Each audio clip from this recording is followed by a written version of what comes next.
Sejam muito bem-vindos a mais um episódio do podcast Negócios à Parte, mais uma vez com Hassan e Rede como co-host, e hoje como convidado, uma pessoa super reconhecida aí pelo sucesso, pelas capacidades, o Guilherme Cohn, que trabalha com fusões e aquisições, já no mercado de venture capital, né, investidas, né, Guilherme, com muito sucesso, é uma carreira brilhante.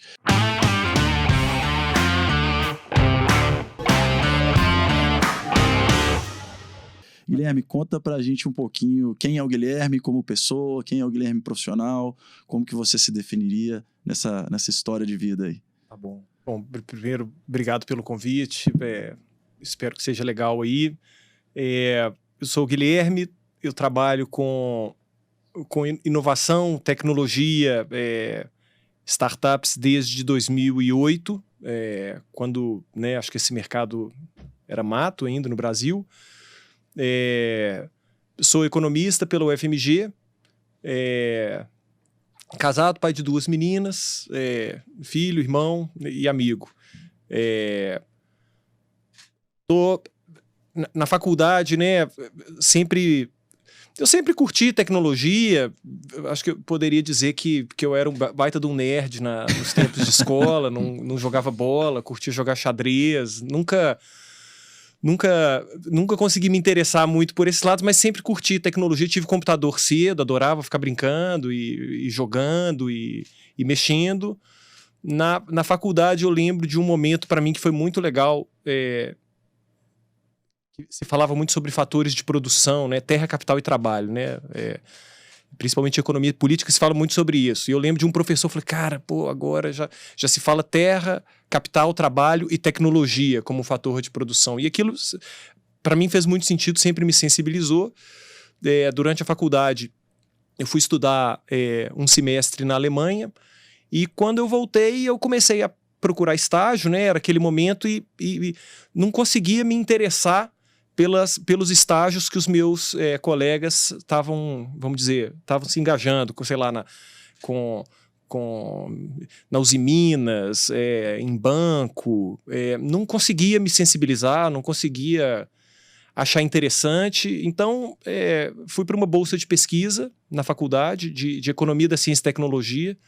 Era ótimo porque o professor ele era totalmente marxista, e foi muito fascinante, na verdade, estudar esses temas sob os olhos de Marx, inclusive.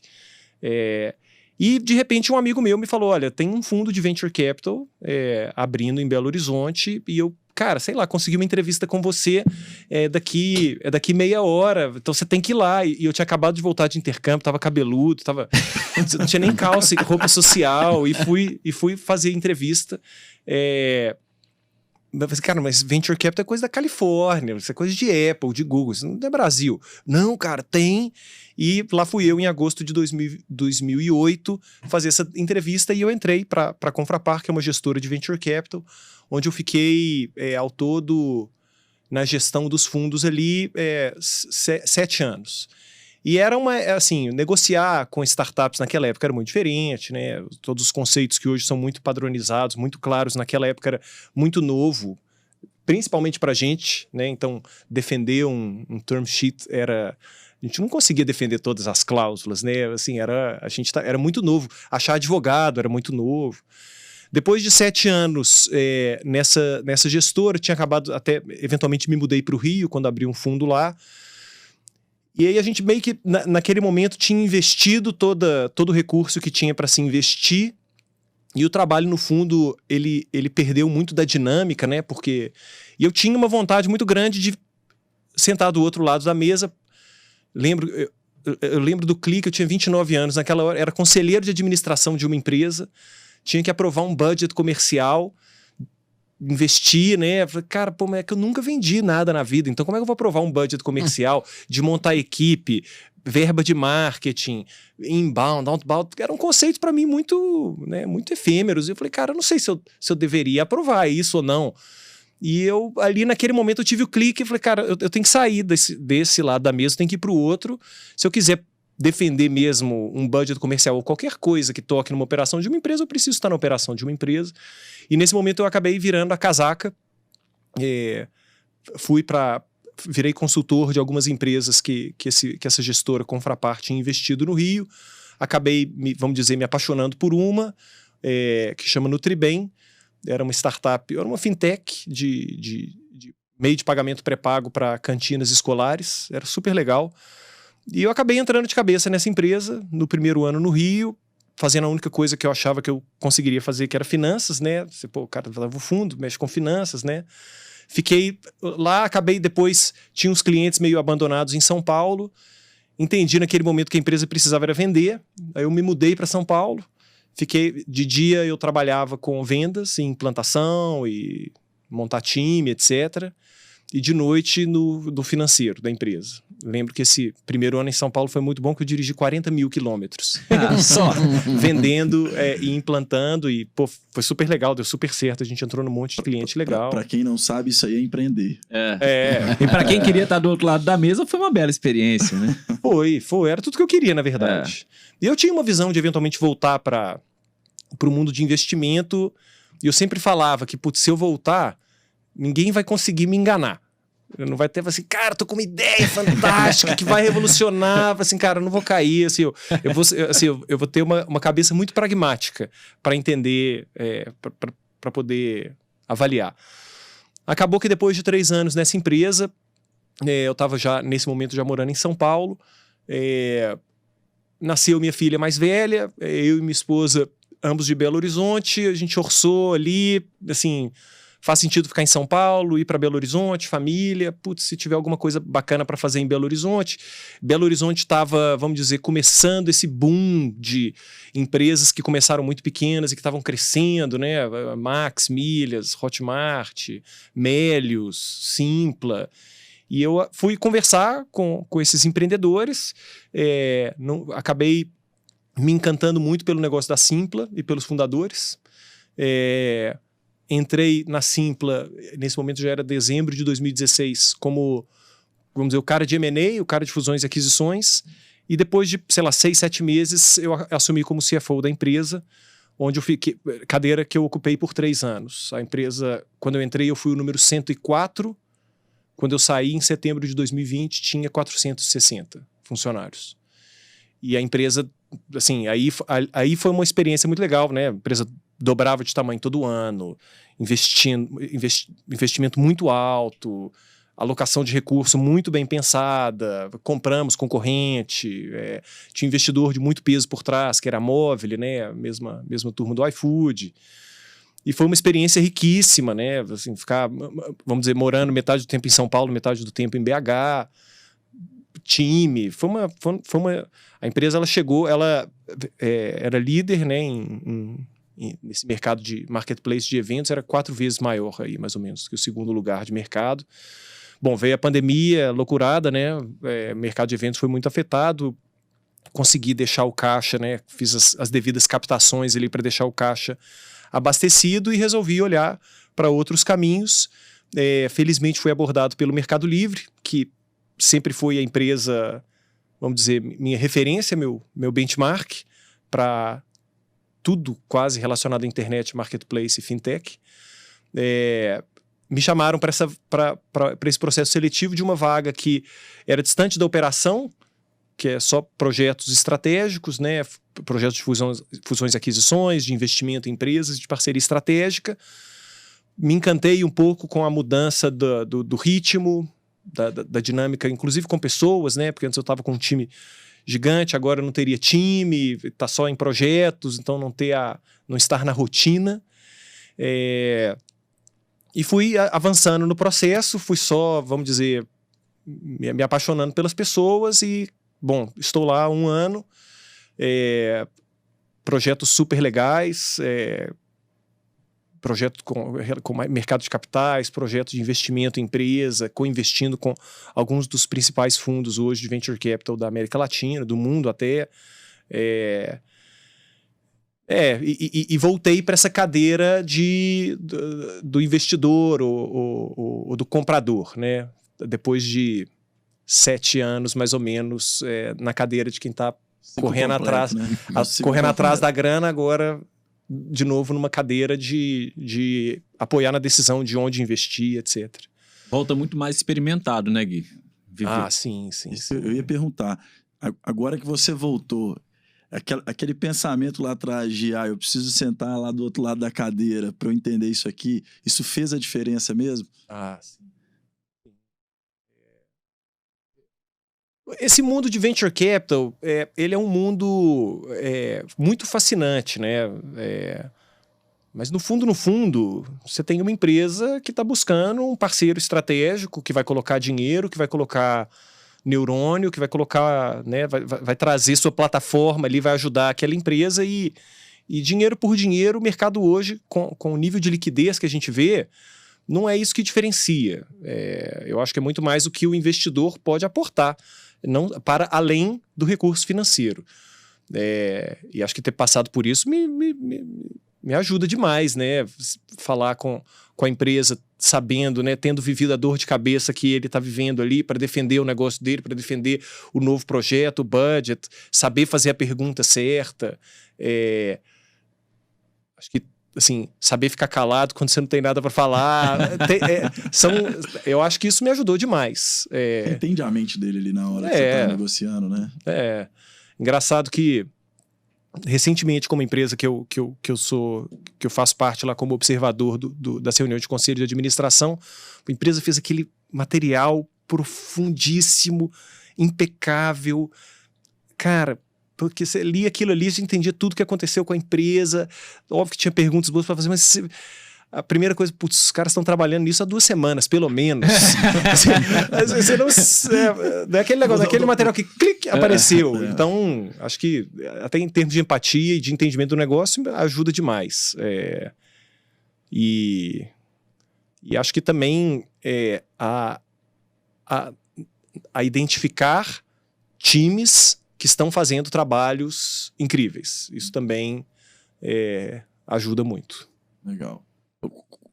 Vai lá, você quer fazer uma pergunta histórica aqui de linha do tempo, né? Você começou nesse mercado lá em 2008. O mercado era de um jeito, né? Como você falou, era mato. Né? Então, um mercado de poucos empreendedores, que pouco se entendia, ainda com premissas de avaliação desse negócio, do que se espera daquilo ainda pouco definidas, né? E hoje você já tem vários fundos de venture aqui, os grandes players no Brasil, né? Estão olhando para esse negócio. Eu vejo, né? Hoje o próprio banco que eu sou parceiro, ele olha para isso ali, tem uma área dedicada para esse tipo de investimento. Então, como que você vê o amadurecimento de estudo ao longo do tempo e como que você projeta isso num futuro? Assim, a importância disso no mercado brasileiro, que no final do dia é a safra de empreendedores que a gente está criando, né?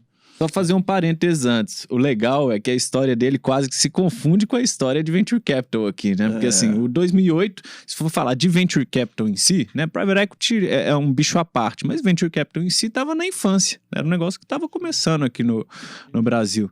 Então você estava lá na infância do negócio, o negócio nascendo, e você vê hoje da forma com que ele está colocado, né? É muito legal você ter vivido isso tudo.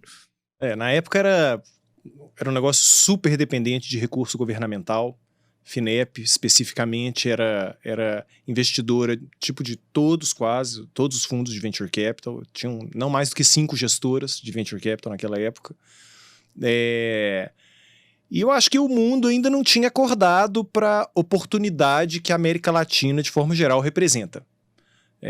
O recurso estava, vamos dizer, represado nos mercados que já estavam mostrando, né, assim, sinais de amadurecimento muito legais, né, que os investimentos feitos poucos anos atrás estavam dando retornos. Então, Califórnia, né, Estados Unidos de forma geral, Israel, alguns lugares da Ásia, mas a América Latina era basicamente ignorada, né? Você pega hoje, SoftBank acabou de lançar um novo fundo para a América Latina. De poucos em poucos anos, eles estão fazendo um double down em todas as apostas que eles estão fazendo. Você compara as realidades, absolutamente diferente. Acho que a aposta era uma aposta, sei lá, a aposta que eu fiz em 2008 para vou olhar para tecnologia e inovação. Acho que é uma aposta muito difícil de não se pagar de forma racional. Pode demorar um pouco mais, um pouco menos, mas é óbvio que isso aí é fator de diferenciação para a empresa. Mas amadureceu demais, né? Na época a gente investia, era um deal de Series A na época, que hoje a gente fala que seria algo na casa de sei lá, de 5 a 20 milhões de dólares, em 2008, 2010, seria um deal de 3 milhões de reais. De reais, é isso mesmo.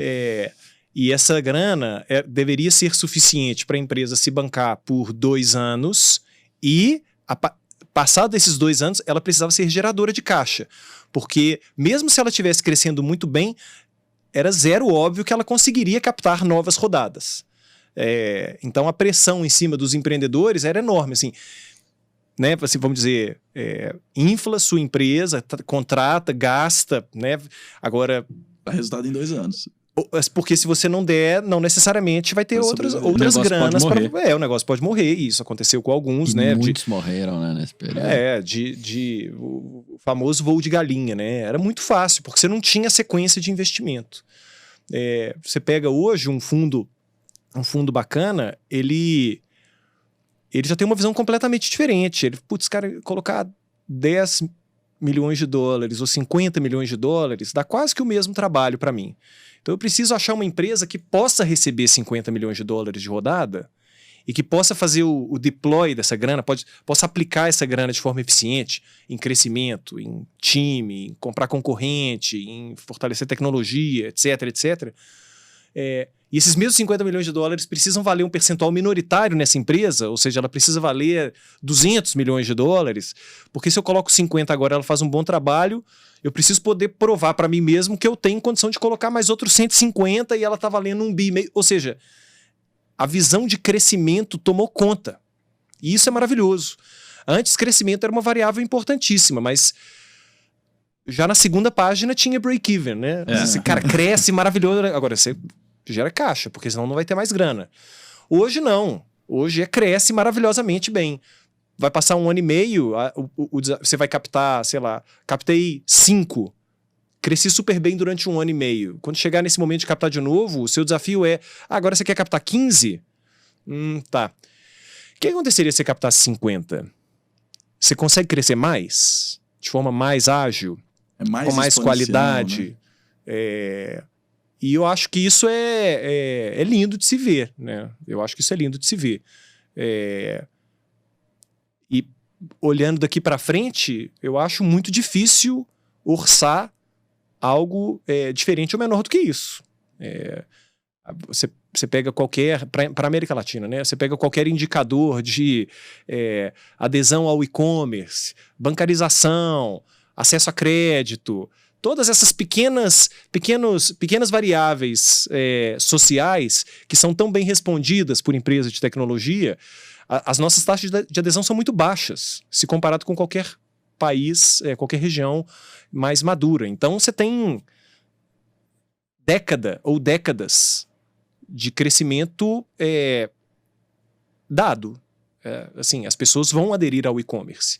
Você vai ter uma massa de milhões de pessoas aderindo ao e-commerce. Quem está bem posicionado nisso vai surfar essa onda. Então, sei lá, eu sou bem otimista para os próximos anos aí em relação a empresas de tecnologia. Fazer mais um complemento, então, já nessa parte de futuro, e uma coisa que a gente vê hoje de forma recorrente, né? Principalmente nesse momento de mercado, a gente vê analistas, né? A gente vê as pessoas que estão já no mercado de capitais há muitos anos, né? E que estão acostumadas com aquele modelo mais tradicional de avaliar negócio. Eu falei, cara, negócio tem que gerar caixa, tem que dar lucro e tal. E a gente vê várias dessas empresas investidas, empresas hoje que são gigantescas, que de fato não dão lucro, mas obviamente porque reinvestem, né? Mas aí cria-se esse conceito de que a empresa não dá lucro e tal. Como que é essa visão, qual que é essa mudança de visão para essas empresas de crescimento exponencial, né? Que é uma visão muito mais de crescimento, para aquelas empresas, aquilo que a gente esperava antigamente, que era assim, a empresa cresce, ela consolida, domina o market share ali, a gente explora esse lucro ao longo dos anos, né? Eu tenho um bom exemplo para contextualizar isso, que são os times de análise de risco de crédito de instituições financeiras, né? Essas empresas, né, de tecnologia com perfil de crescimento exponencial, é difícil para elas captarem dívida. Elas vão para equity porque o investidor já está acostumado com o risco, mas vai conversar com o analista de crédito do banco. É difícil, porque ele fala, pô, mas é que... Quase impossível. Mas espera aí, que você não está gerando lucro. Como é que você vai pagar a parcela da dívida? Estou vendo aqui o seu ativo É que você não tem uma fábrica, né? Você não tem máquina, Não galpão. tem garantia pra dar. Você né? fala, não, cara, ativo aqui é miolo cerebral. Eu não posso trazer pro balanço, mas é isso aqui. O que eu tenho de ativo é mesa, cadeira, computador e cérebro dos outros. Então, são conversas muito curiosas, né? E na minha experiência passada, captando dívida, era interessante falar com os bancos que... Pô, mas é porque você está numa empresa de internet, não tá aí, você não é geradora de caixa e tal. Eu falei assim, cara, eu concordo, não é gerador de caixa. Agora, vamos falar sobre resultado direito. Margem bruta aqui é 50%. Você acha isso pouco ou muito? Não, 50% é excelente. Então, entenda que 50% da minha receita está contribuindo para o negócio aqui. Minha decisão de investir para crescer, mas eu estou gerando 50% de margem bruta. Eu estou dobrando de tamanho todo ano. Me conta aí como é que é a sua carteira. Não, na minha carteira aqui hoje, se a empresa cresce 5% ao ano, uau, todo mundo está super feliz. Pois é, então me conta como é que é o estado da sua carteira de crédito hoje. Não, hoje eu estou com muito default, tô cheio de problema, então o cliente está me devendo. Eu falei assim, pois é, cara, então você quer me avaliar como ele, mas... Será que ele é o benchmark, né? Isso eram conversas, assim, aquela conversa... facão numa mão, né? Quase papo de maluco, né? Mas eu vejo que os bancos, de forma geral, instituições financeiras de forma geral, eles pouco a pouco entendem, né? Hoje a gente conversa com grande parte dos bancos de investimento do Brasil hoje, são absolutamente fluentes na linguagem de internet, de GMV, de take rate, assim, acho que o mercado tradicional já entendeu que se você não tem posições ou time trabalhando em tecnologia, você está perdendo um filão gigantesco. Então eu sou otimista hoje. E assim, quando você fala em dívida, né, difícil de captar, mas posso falar que nos últimos 10 anos captei muita dívida de muito boa qualidade com players que entendem do segmento de tecnologia, que deram pareceres favoráveis a empresas que eventualmente não eram geradoras de caixa, etc., mas que acho que como credores estão muito felizes, porque está tudo sendo pago em dia, então... Não, e você tem até outras operações estruturadas, o mecanismo de venture debt que existe, assim, isso vem para... Porque existe uma lacuna no mercado. Os grandões que não sabiam conversar, criou-se uma oportunidade aí para outras pessoas ocuparem esse espaço, né? Acho que esse daí é um grande ponto. Ô Gui, me conta uma coisa, perfil empreendedor das pessoas, 2008 versus 2021. Quanto que é diferente, né? E o quanto que teve amadurecimento dessa turma, né? Falar da turma aqui de BH, então, que é uma super referência, é super legal, os caras são... Pô, a turma hoje tá voando, mas assim, lá atrás não era. Se você viu o Israel lá atrás, há alguns anos atrás, no início do Melios, não era o cara que é hoje. Sim. O JP, enfim, como é que foi essa evolução? Como é que você vê essa evolução dos empreendedores aí? E só um parênteses, eu lembro de ver palestras dessa turma, nessa época, assim, 2008, 2009, em espaços pequenos, assim, sei lá, 10, 20 pessoas. É isso mesmo. Falando e... Pô, um cenário completamente diferente. Os caras eram estrela e nessa época tava ali 10, 15, 20 pessoas. Esses que a gente nomeou aqui especificamente são, vamos dizer, da velha guarda, né? Dessa safra mais recente de empresas que estão, sei lá, né? Melios abriu capital recentemente, outras aí captando muito bem, né? Esses são pessoas que conseguiram se reinventar, conseguiram beber em fontes muito pouco óbvias ao longo da vida e conseguiram, assim, se transformar em grandes referências. Quando você pega as empresas que estão sendo fundadas hoje, ou mais recentes, e você olha para os times fundadores, é um perfil muito diferente. Muito diferente. Você tem muita gente que vem de um background excepcional, passando pelas melhores escolas, por algumas das empresas mais interessantes, ex-consultores, ex-banqueiros, ex-executivos, que enxergam em empreender um caminho profissional tão assim, que vai te trazer tanto prazer e provento quanto um caminho corporativo ou de um banco de investimento. Isso é um fenômeno, não vou dizer que é recente, né, mas se você pegar comparando com 2008, 2010, você não tinha tantas figuras assim. Você tem as figuras das pessoas que trabalharam nessas empresas de tecnologia, que foram ali dos seus primeiros funcionários, que tiveram acesso aos primeiros planos de stock options, que conseguiram ter os primeiros eventos de liquidez e que, de repente, ali com 30 e poucos anos de idade, já tem caixa aqui para empreender, tomar risco, e de repente, olha que beleza, já passou por uma experiência da empresa que começou com 4 camaradas, que foi para 10, que foi para 50, que foi para 100, que foi para 400. É a segunda onda, né? Ele já viu isso, ele sabe.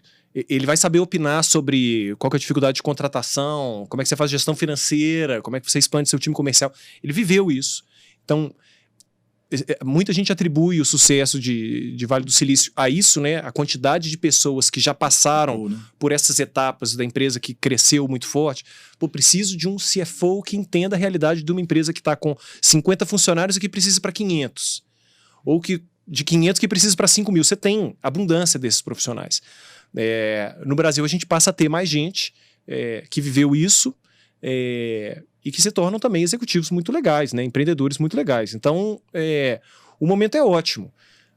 Os termos são muito mais claros, tem muito mais conteúdo de forma geral sobre isso, então a pessoa sabe onde ela está pisando. Assim, super proveitoso. Eu acho que nada disso é ruim. Em alguns momentos, né, você tem um time que está com uma ideia que eventualmente não faça tanto sentido, ou que está, sei lá, vamos dizer... O mais importante é ter um time bom, né, cara? Acho que esse é um ponto. O Tony C, né, que acabou falecendo lá das Apps, não sei se a pronúncia está correta, ele fala que ter um time bom e escolher a mesa que você quer jogar são os grandes pontos de virada, né? A gente viveu essa realidade aqui e eu continuo acreditando que esses talvez sejam os grandes diferenciais na hora de fazer a alocação de recursos. Escolher o mercado que você quer ir e o time que você está comprando. Sua visão é próxima a isso ou você talvez tenha um complemento aí? Assim, falando sobre o Tony especificamente, né, que faleceu de num forma contexto trágica. muito inclusive muito diferente de muito que ele foi pregando ao longo da vida, né, mas uma pena, né, o Delivering Happiness é um belo de um livro. Mas, cara, entendo que sim, nesse sentido não foge tanto de uma visão empresarial muito... normal, né? Você precisa escolher muito bem onde você vai colocar seu recurso, o que vai te trazer retorno, com quem você tem que estar, ter o time adequado, o time experiente, ser, vamos dizer, cara de pau e sem vergonha o suficiente, né? Para poder contratar, convencer os outros. Eu entendo que é isso mesmo. Mas eu não entendo, aí para mim não é tão diferente do que é o mundo empresarial de forma geral, né? E assim, imagino que nessa trajetória sua, você conviveu com uma série de perfis empreendedores diferentes, enfim, pessoas de trajetória também de muito sucesso. Qual o perfil mais te impressionou e quais características chaves você considera que esses perfis têm? E que horas que vocês dois vão contar que vocês trabalharam juntos, assim, porque isso não apareceu ainda aqui. A gente chega lá. Chega lá. Essa é uma pergunta complexa, porque essas empresas, pelo menos assim, pela minha experiência, a diversidade de perfis é um dos fatores que explica muito do sucesso. São empresas que são empresas muito focadas em produtos de tecnologia, simplificando aqui, a empresa fez um aplicativo, então você ter visão de produto sobre quem vai usar aquele aplicativo, que é uma pessoa necessariamente diferente de você, então, poder abstrair isso e poder ter gente dentro do time que vai entender bem de diversos perfis de usuários, isso é muito rico para a empresa. Mas para não fugir da pergunta, eu acho que, para mim, times de tecnologia, de forma geral, simplificando também, vamos dizer, os engenheiros, têm um pragmatismo na hora de entender problemas e propor soluções e acompanhar isso ao longo do tempo, que é muito rico. Tem um empreendedor aqui de Belo Horizonte, o Tangari, né, que também fez parte lá atrás de Confrapar. Eu estava conversando com ele recentemente, falando muito sobre a dinâmica, engenheiro, né, empresa com muitos perfis de engenheiro, e ele estava falando, olha, cara, com a gente ali não tem como dar uma derrapada, assim, porque a gente vai sacar. Então, ou o trabalho é bem feito, E se não tiver bem feito, a gente vai sacar. E aí não tem muita explicação, cara. Ou é ou não é. Isso acho que dá um poder de tomada de decisão, de entender problemas, muito rápido. E para mim isso é muito, muito benéfico, porque essas empresas, principalmente quando você entende a dinâmica de capital delas, de várias delas, né, que elas captam dinheiro, elas vão ser deficitárias por um tempo, elas precisam que esse prejuízo seja muito bem aplicado, né? Esse investimento todo que está sendo feito. Óbvio que errar, né? Claro que é importante, etc., mas não pode ser demais, porque senão acaba o dinheiro. As consequências do erro repetido são duras, né? Então, ser rápido é muito bom. E para mim, esses são os perfis aí mais rápidos, principalmente quando eles abstraem o mundo de tecnologia em si. Uma rápida adenda, eu estou vivendo uma realidade muito interessante sobre isso no Mercado Livre, que é uma empresa absolutamente orientada a produto e a usuário. E os times mais poderosos ali na tomada de decisão são times de tecnologia. Inclusive decisões de M&A, de fusões e aquisições. O time de tecnologia vai argumentar se a empresa está cara ou barata.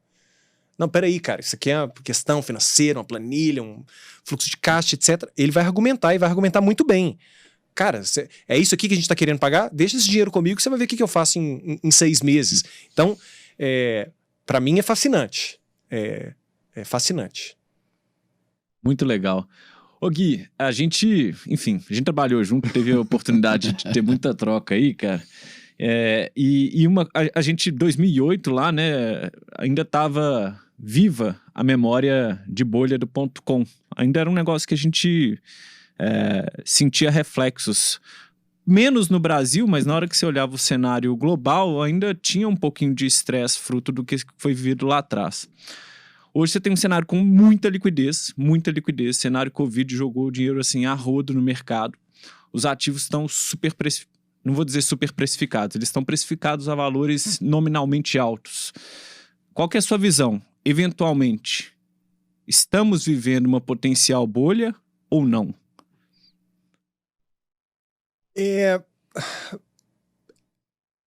Bom, só o futuro dirá, né? Não quero nenhuma bola de cristal aqui, vai. Mas eu Vamos acho que trabalhar os fundamentos. Eu acho que os cenários eles são muito distintos. Quando você olha para a operação das empresas de outrora e das empresas hoje, é muito mais barato operar tecnologia hoje, né? Desde dos argumentos, vamos dizer, os banais, né? Antes o camarada tinha que ter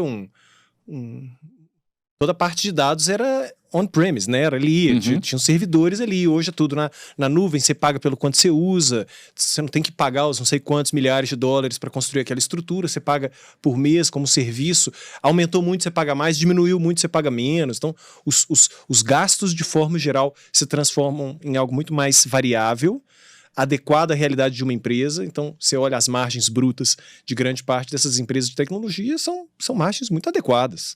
Muito adequadas. E atrativas. Cara, para mim a margem bruta fala muito sobre isso. Assim, das empresas que eu tenho visto, acompanhado aí, dificilmente você vê uma empresa com margem bruta inferior a 40%. Cara, 40% de margem de bruta, não margem EBITDA, né, lá embaixo. Margem bruta eu acho muito saudável. Tudo isso graças a, né, um mercado todo que evoluiu para viabilizar. Antes você teria que estar pagando muito mais para operar. Esse é um lado. Acho que o mundo também está muito mais... Assim, a liquidez ela está aí para diversos mercados, né? As taxas de juros, né? Por mais que no Brasil a gente vive uma situação um pouco diferente, pelo mundo elas não estão nos seus maiores picos, pelo contrário. Então, você investir na classe de ativos que sempre se investiu não necessariamente vai te entregar o que você precisa. Então, acho que na classe investidora existe uma busca por ativos diferenciados e eu não acho que essa busca vai cessar. Então... Não sei, vejo a tendência do investidor hoje muito diferente do que era 10 anos atrás, inclusive, né, com temas de ESG, etc., e tecnologia, exponencialidade. Acho que nós sempre viveremos casos bem-sucedidos e mal-sucedidos. Sempre vai ter uma empresa, acho que hoje o WeWork está muito bem, né, se recuperaram muito bem, mas até pouco tempo atrás quando estavam ali nos planos pré-IPO, era uma realidade muito diferente, né? Era uma empresa que estava numa... Você sempre vai ver um comportamento estranho, uma empresa que está vendendo um negócio que, putz, não sei se isso aqui eu compraria. Eu acho que isso é normal, para mim não caracteriza bolha, mas mesmo o WeWork hoje se transformou numa empresa super legal, rentável, né? Digna aí de uma ótima análise sobre o negócio.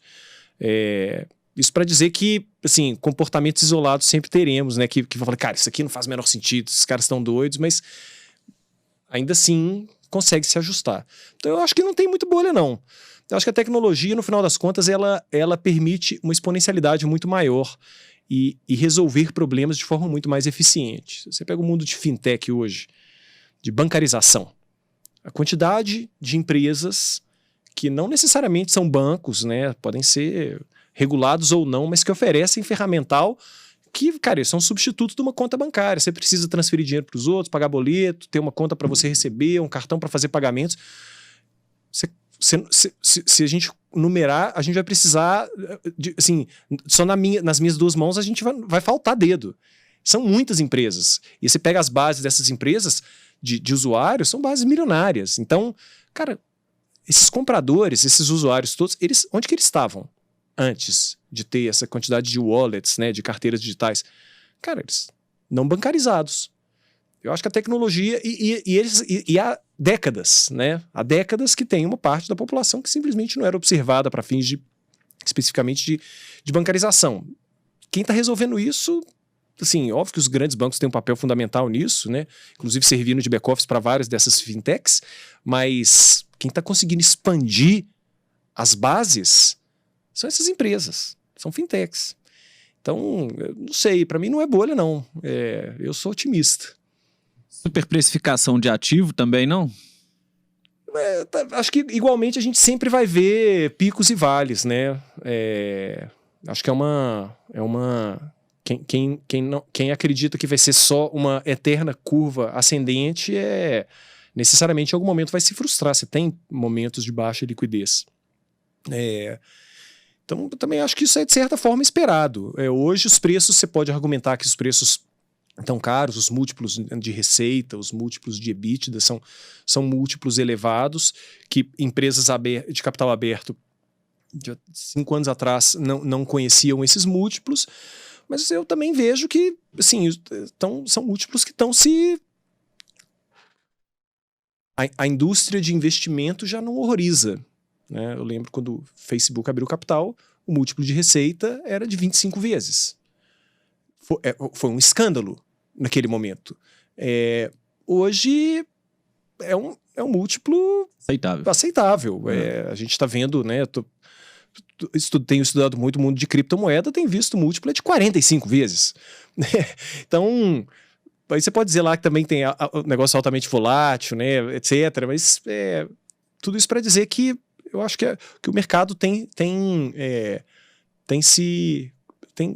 ganhado conforto com isso. E são empresas como crescem muito rápido, né? Você pega o próprio Mercado Livre mesmo, tem 22 anos de idade e ainda está dobrando de tamanho ano contra ano. Dobrando de tamanho. 22 anos de idade.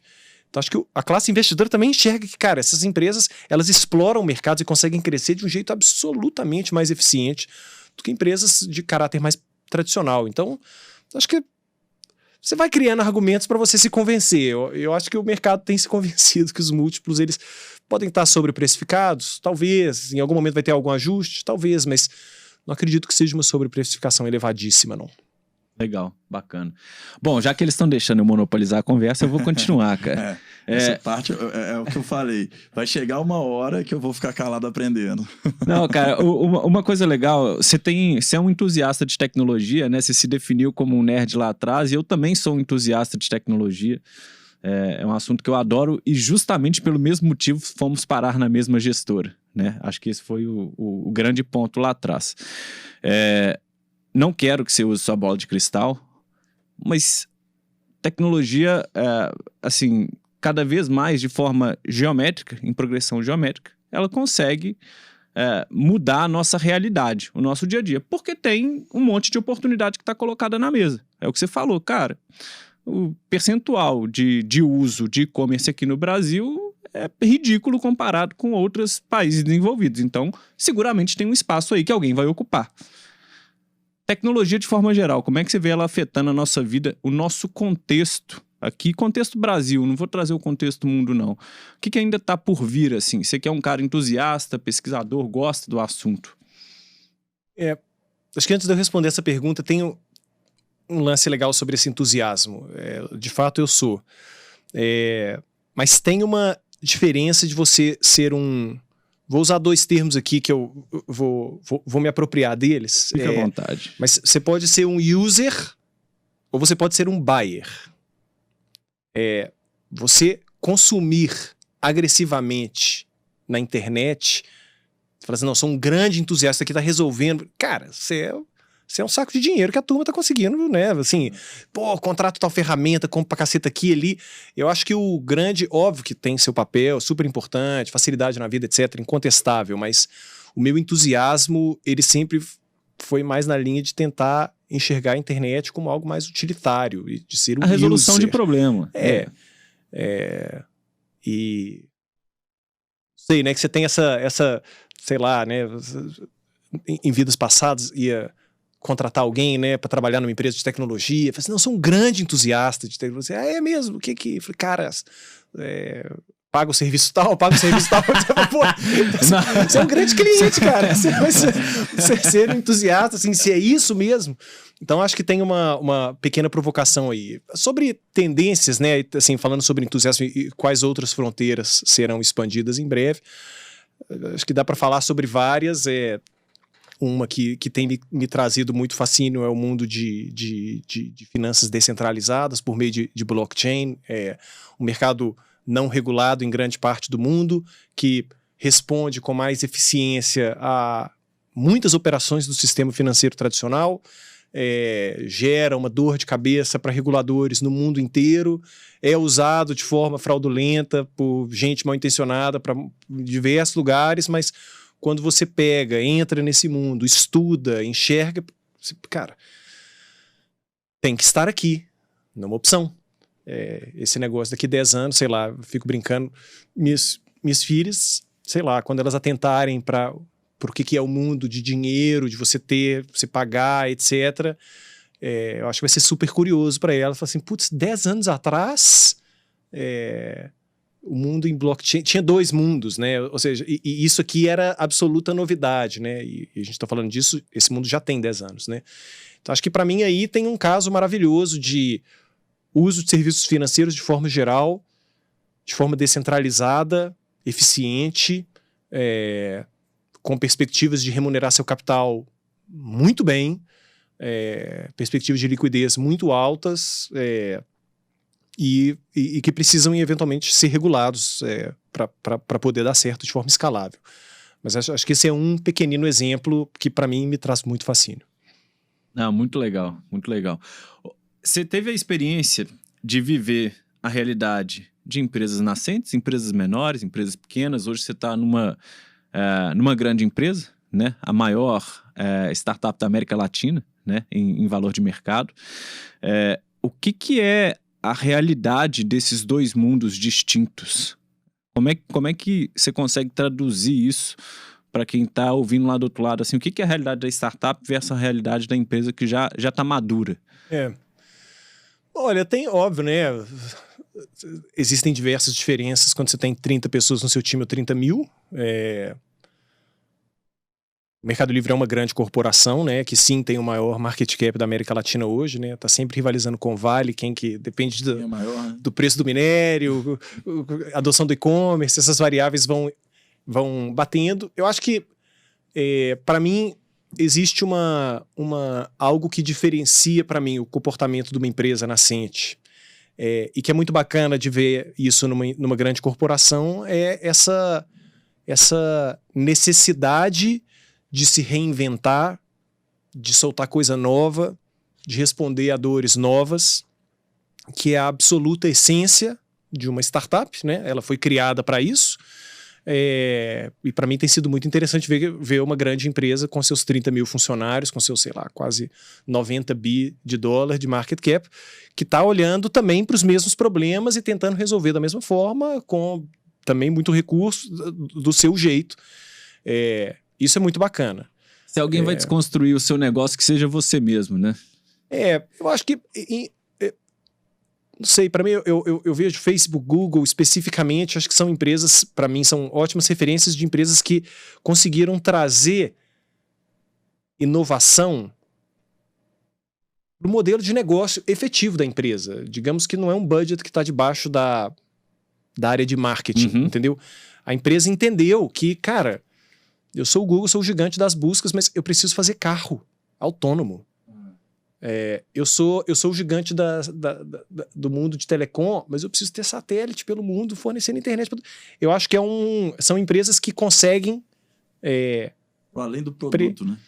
Prever muito bem. Fala assim, cara, isso aqui... O Jeff Bezos fala isso, né? A vida média de uma empresa nos Estados Unidos é 37 anos. Meu objetivo aqui é postergar o dia que a Amazon vai quebrar. Ele fala isso abertamente. E eu acho que são empresas, a Amazon sendo um ótimo exemplo também, de empresas que conseguiram trazer inovação como parte do modelo de negócio.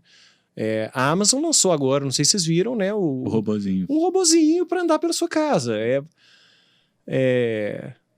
Eles vendiam livro pela internet. Eles vendiam livro pela internet.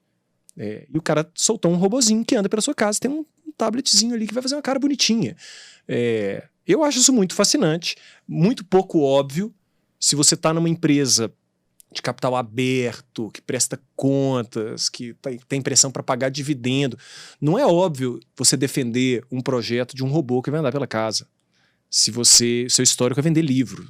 Eu acho que essas empresas elas conseguiram alinhar muito bem interesses, inclusive com base de investidores que entendem, cara, que não nos pressionem por uma visão curtoprazista de rentabilidade agora. A gente aqui, assim, esse mundo de tecnologia é muito mais dinâmico. Se a gente parar, a gente vai ser rapidamente engolido pelo próximo, e temos vários casos, né, de grandes empresas de 10 anos atrás. Uau, isso aqui vai ser... Caramba... Sei lá, várias dessas aí, não vou ficar citar nome para depois não arrumar problema. Melhor não. Também não conseguiram. Então, eu valorizo muito essa cultura vamos dizer, da destruição criadora e de você soltar coisa nova sempre. Isso gera uma assimetria concorrencial muito bizarra, né? Porque, assim, falar o exemplo da Prodap, a gente não sabe de onde que vem a concorrência agora. Porque pode ser que a concorrência venha da Microsoft, que quer desenvolver alguma coisa voltada para o mercado de fazendas. Então, esse nível de assimetria faz com que a gente tenha que ficar atento a tudo e ter a capacidade, nós mesmos, de reinventar o negócio para que não venha, eventualmente, até um grande e desfaça o nosso negócio, né? Esse é o conceito que a gente vê muito sendo falado, a gente já falou aqui em um outro episódio, que é de centralidade do cliente que eles falam, né? É um negócio que é guiado não pelo produto, mas pelo usuário. Então, o que o meu usuário está querendo? E eles tentam entregar uma solução em cima daquilo que ele entende que é um problema daquele usuário. E pode ser hoje carro autônomo, pode ser amanhã, enfim, qualquer outra solução, sei lá. Robozinho que anda pela casa, um foguete. Essa que eu acho que é a mentalidade que o empreendedor ou aquela pessoa que está inserida nesse contexto tem que ter, né? E acho que, vamos dizer, vem embutido no DNA da startup, porque esse conceito de você pivotar, que é lindo na fala, é duríssimo na realidade. Duríssimo. Mas quem faz isso bem se torna muito ágil, né, para mudar o caminho rápido.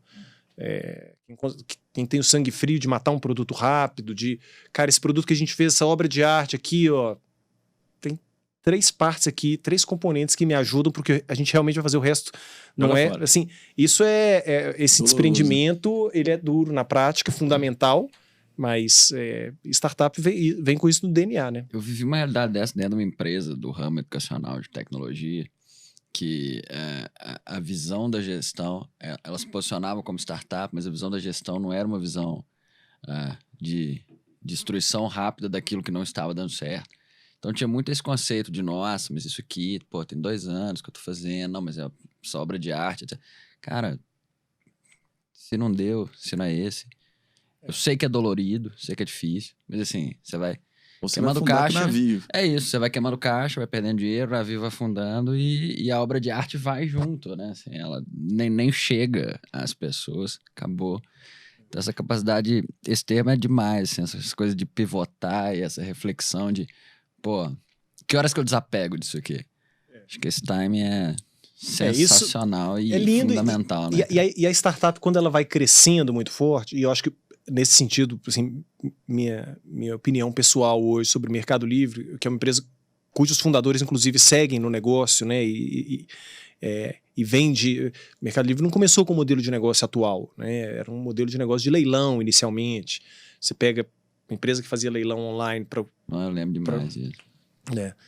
E para o que é hoje, a necessidade de reinvenção não é que ela aconteceu nos últimos 5 anos, nem nos últimos 10, nem nos últimos 15. Foi desde o primeiro dia. A empresa nunca perdeu isso. Eu acho isso lindo, porque digamos que para um player consolidado, grande, lucrativo, uma posição, é difícil. Peraí, então, isso aqui que a gente daria de lucro, que eu poderia distribuir para os meus acionistas, para os meus funcionários, estão sugerindo que a gente pegue isso aqui e invista num negócio que não tem nada a ver com o nosso core business, eventualmente nada mesmo, né? A gente deu alguns exemplos aqui que são diametralmente opostos. Não é óbvio essa decisão. Não é óbvio. Para empresas, para startups Ô Gui, eu quero te colocar numa cilada aqui, cara. Pode? Não seria a primeira, Raça. Você teve a experiência de viver o mundo de venture capital, você teve a experiência de viver uma startup, você teve a experiência agora de estar numa grande empresa, mas que tem um DNA digital, um DNA de tecnologia. Você está sentado agora, essa cadeira aí que você está, é como diretor de, seja lá o nome que você quer dar, mas é o cara que tem que transformar digitalmente uma empresa que é uma empresa tradicional. Como é que rompe isso? Como é que faz, sentado numa cadeira de uma empresa, de um setor tradicional, numa gestão tradicional, para romper com isso tudo e conseguir seguir por um caminho que tende a ser o caminho da perenidade para o negócio? Você diz, se eu tivesse numa posição de eu sou responsável por um processo de transformação digital de uma empresa... A decisão é sua. Ótima pergunta. Eu acredito nisso se isso for top-down. Se isso for um absoluto consenso entre os acionistas, o dono ali, assim, não, nós vamos nos reinventar. Se isso for um absoluto consenso, eu acredito que é possível. Eu não acredito se uma iniciativa dessa está debaixo, vamos dizer, de uma diretoria de marketing, sem demérito da diretoria de marketing, mas eu não acredito nisso como posicionamento de mercado. Mas eu acredito quando é top-down. E tem vários casos super legais. Mas isso demanda um esforço empresarial diferente. Isso demanda rompimento. Aquele lucro todo, não vai distribuir. Tem um sacrifício, né? Tem sacrifício. Não é para distribuir aquele lucro todo. A decisão, né, partindo do pressuposto que o recurso é sempre escasso, tem o seu core business que está rodando bem, que cresce a uma taxa X, que nunca foi problema, etc. Mas a decisão de você tirar recurso de investimento disso e colocar ali, não, então a gente vai expandir nosso time comercial, todo ano a gente expandiu 30%, esse ano a gente vai expandir 10%. Por quê? Porque o troco aqui, a gente vai colocar que isso ser consistente em tudo numa empresa, a ponto de fazer, mas espera aí, cara, a gente tem um core business aqui. Eu falo, não, mas nós, os sócios aqui, a gente entende que isso foi o nosso sucesso futuro não é isso. Eu acredito demais. Mas demanda um esforço gigantesco. Primeiro, essa tomada de decisão, de ser muito bem comunicado de forma top-down. Aí, assim, não é uma palavra que eu gosto muito, né? Duas, né? Mas não é um termo que eu curto muito.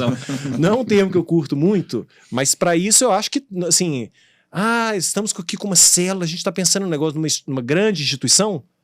Você, sem esse sponsor lá no alto, aí eu não vejo. Você vai morrer, né? Cara, né, sei lá o que vai acontecer, mas eu acredito que uma mudança dessa tem que ser uma mudança radical. Isso toca... E aí você pega... Porque mexe em muita coisa, né? Vamos dizer, a cultura colaborativa, que é uma marca muito recorrente em empresas digitais, ela não é óbvia no mundo, em muitas empresas do mundo mais tradicional. Isso tem que ser rompido. Tem Traduz cultura colaborativa para quem está escutando.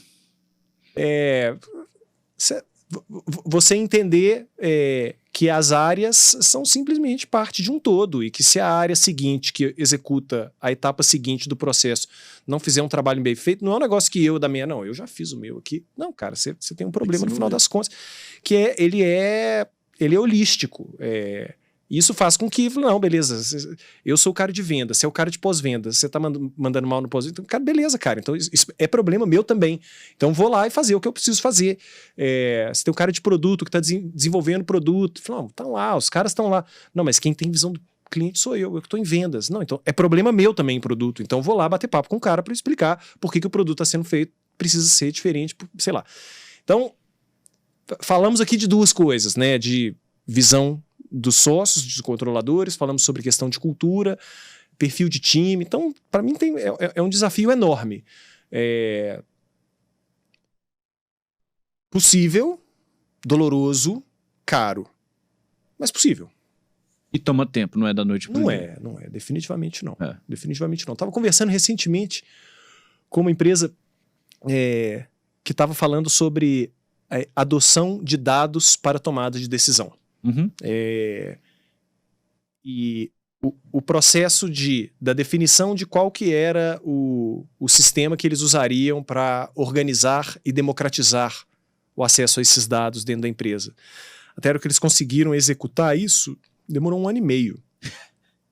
E aqui eu estou falando de organizar as bases de dados, contratar sistemas, integrar tudo, criar relatórios, colocar na mão das áreas, fazer com que as áreas possam tomar decisão com base... 1 ano e meio. Eu estou falando de transformação digital, não. Eu estou falando de usar dados. É um componente. Uma componente. 1 ano e meio. Muito bem executado.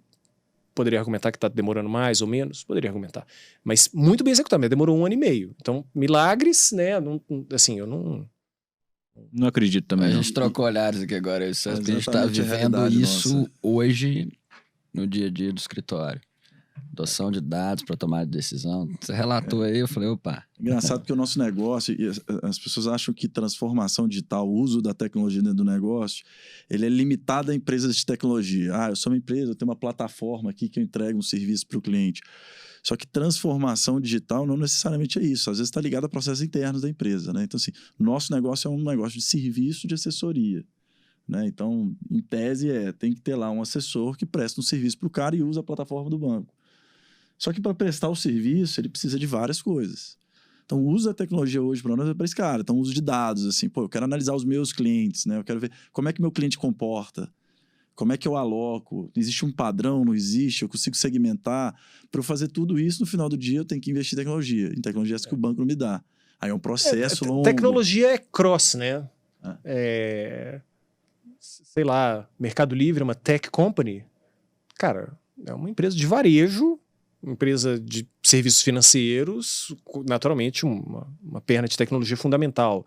A Loft é uma tech company, não, um negócio de real estate, mas óbvio que é pegado de tecnologia fundamental.